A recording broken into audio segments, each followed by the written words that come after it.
Hey, what's up? Matt Carlson here, and in this video, I want to show a quick and easy way to get perfect skin tones using Vectorscopes in Final Cut. I film a lot of wedding days with my Sony a7C because of its light weight. And most of the time, it's very run and gun type filming, where I have to rely on auto white balance and uncontrolled lighting situations. Most of the time, the a7C does fine with color on auto white balance, but sometimes it renders skin tones super on the magenta side, especially during receptions with little to no available light. This can be an easy fix if you know how Vectorscopes work, and it takes the guesswork out of trying to eyeball it. So let's head over to the edit bay and I'll show you what works best for me when I come across this issue, and maybe it'll help you too. All right, so here we are in Final Cut, and I've loaded up a few clips that have some skin tone issues being way too magenta. And sometimes people's skin on a wedding day can be a little red or flush because of, nerves or anxiety. So you'll see that in a lot of wedding footage. So this could help you to fix that. So we'll start with this clip. Actually, we'll do this one since it's got a larger amount of skin tone. So this is actually Pat McAfee's brother, if you know who Pat is. This is Jason. If you're wondering, why does that guy look like Pat McAfee? That is Jason. So we are going to Command 7, and we're going to pull up the waveform monitor. Now, if your waveform monitor comes up by default, just click on this little guy here and select Vectorscope. Well, right now you'll see that it's pulling a Vectorscope of the whole image. So we need to isolate the skin tones. So what you want to do is come down here to your Effects tab, type in Mask. Then you're going to drag the Draw Mask over the clip. And now you can select the skin tones and isolate them just like that. So now when we Command 7 and bring up our Vectorscope again, we can see just how red the skin tone is on Jason there. So what we're going to do now is go over to the Color Correction tab, and we're going to do a hue versus saturation curve. And we're going to pull up the hue versus hue, select the eyedropper, and just come down here to the skin tone that is too magenta, click on it, and it's going to pull the color of that magenta skin tone. You want to have the exact color there to shift. And then what you'll see is when you move it up and down, see how it adjusts the skin tone color. And that long line there, right here, that's the skin tone line. So you want the skin tones, if they're isolated, to land right on that. That'll give you perfect skin tones.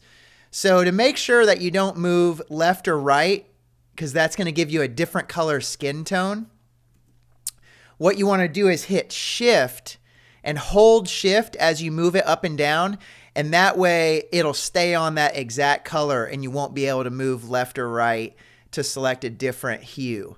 So now, see how much closer to that skin tone line we are? Now, if we go back to Jason's skin tone and we remove the mask, see how much better that is?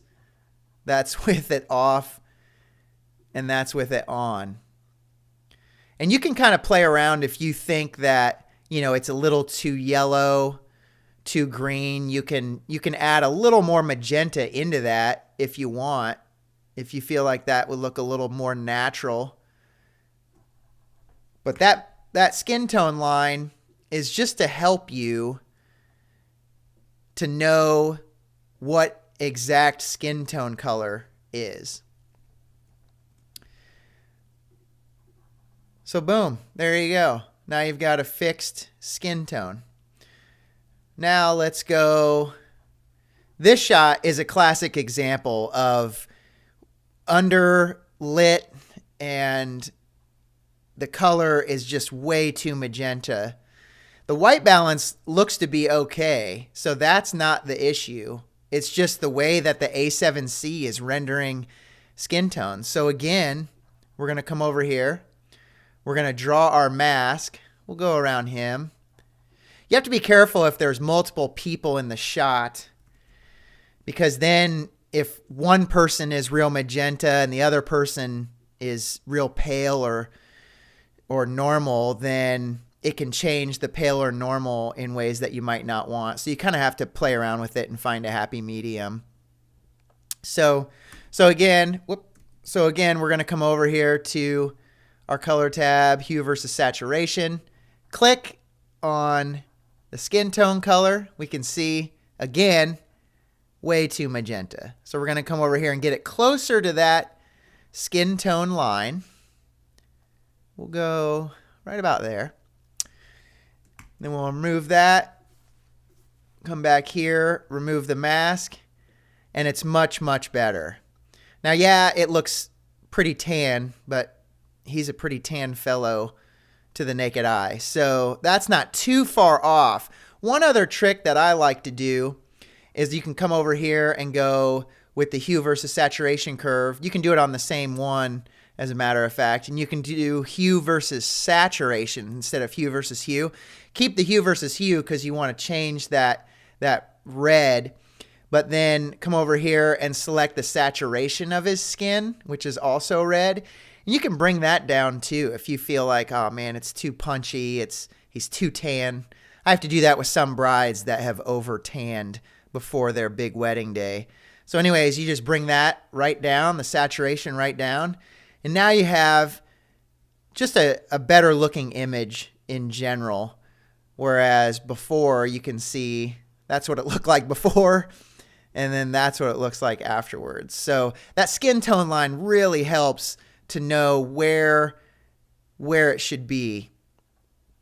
And so you get the idea. I don't need to do all of these, but you get the basic idea of how much better a Vectorscope can help your image look if you just do a quick and simple mask and then a hue versus hue and change the red to closer to the skin tone line. So there you have it. A quick and easy way to fix skin tones without having to guess and use your naked eye. I am not a professional colorist, and this method has saved me numerous times when my A7C went way too red on people's skin tone. Hopefully this video will help you in the future if you come across the same issue. I'm new to the YouTube game, and I'm going to start creating a lot more videos, so subscribe if you'd like to learn more about video. Thanks for watching.